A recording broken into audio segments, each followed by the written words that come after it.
Welcome back. Now that you've learned about the users, end users, user experience, and the user-centered design process, we're ready to go through other common user experience frameworks and their purposes. A framework creates the basic structure that focuses and supports the problem you're trying to solve. You could think of frameworks like outlines for a project. There are many UX design frameworks, and over time, these evolve or become obsolete thanks to the fast-changing world of technology. We've already discussed the user-centered design process. Now let's check out two other frameworks you might use: the 5 Elements framework and the Design Thinking framework. The 5 Elements of UX design is a framework of steps a designer takes to turn an idea into a working product.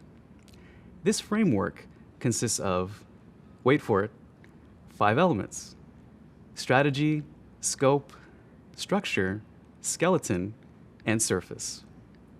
Each element refers to a specific layer involved in creating the user experience, and each layer is dependent on the one below it. The bottom layer is strategy. This is where you'll define the user's needs and business objectives. The next layer is scope. This is where you'll determine what you're building. You'll decide on features and content to be included in the product. The third layer is structure.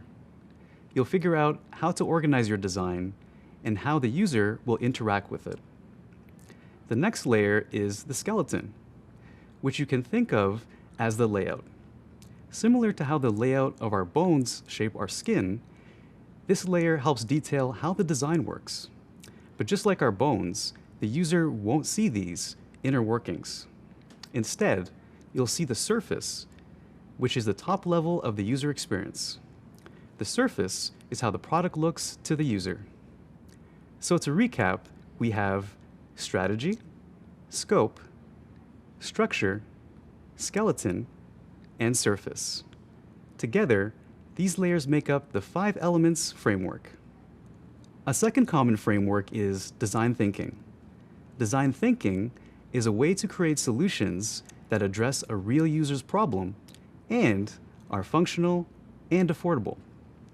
Design thinking has 5 actionable steps: empathize, define, ideate, prototype, and test. The first step is empathize, which is about discovering what end users really need and learning how to think and feel like them. You might conduct surveys, interviews, or observation sessions to paint a clear picture of who your end users are and the challenges they face. The next step is to define the problem by creating a clear problem statement. The problem statement is a clear description of the user's need that should be addressed. The problem statement should be based on user research, and it focuses the team on a clear goal. We'll talk about problem statements in more detail later. Once we've defined the problem, we can start to ideate or brainstorm solutions. You should aim to come up with as many ideas as possible.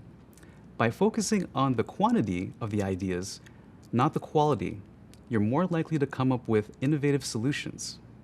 Eventually, we need to narrow down to a few ideas that we can prototype. A prototype is a scaled-down version of a product that shows important functions. You should have a clear goal for your prototype in mind. And finally, we test the prototypes with users. Testing keeps the user front and center, as it gives users an opportunity to provide feedback before the product is built.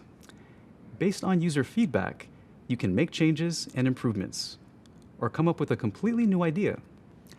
Okay, now you know 3 of the most used frameworks in UX design: the user-centered design process, the 5 Elements framework, and the design thinking framework. Adapting any of these frameworks to suit your specific design needs is really important. Depending on what company, team, or project you work on, you won't use the same framework every time. Coming up, my colleague Shabi will talk about inclusive design. Enjoy.